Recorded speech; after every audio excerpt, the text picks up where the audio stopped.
War. That's a terrible thing, right?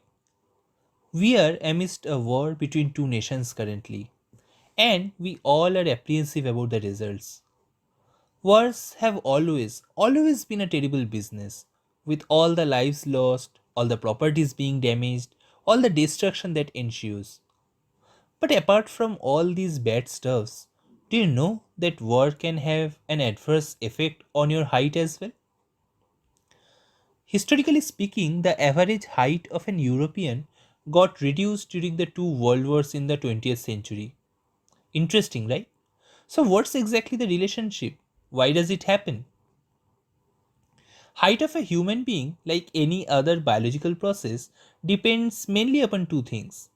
First, the genes that you get from your parents, and second, the environment that you were brought up in. It's almost like a game of cards. Genes are basically the cards that you get, and the environment can be thought of as the way you play your cards. Any biological process is the combination of both of them. You also might have heard about the nature versus nurture debate. More on that later sometime.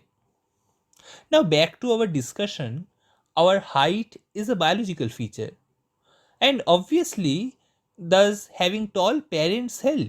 Tall parents will pass down the necessary genes for tallness. But that's not the end of the story.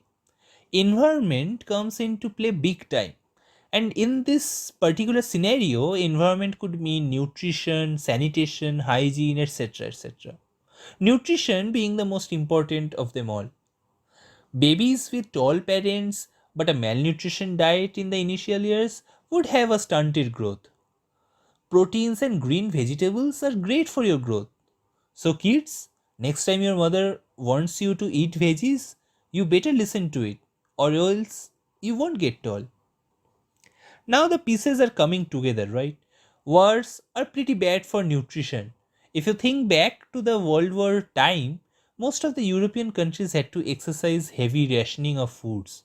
You would get only limited amount of bread, milk, etc. per week for your family. Now it's completely a different issue that the war and primarily some of the decisions of the political leaders lead to famine and loss of millions of lives. But we will discuss that probably on a later date. Anyway, people had very limited ration, thus a very bad nutrition content. Sanitation and hygiene were not that great for the majority as well. And that's why you see that statistics. On average, people's height got reduced and noticeably. That's another strong point down against wars. We don't want stunted growth, do we? If you like this content, there's chance that you might like my other contents too. Please check out my channel, other videos and stuff. Hope you like it. Like, share and subscribe if you like this content. Goodbye and stay safe.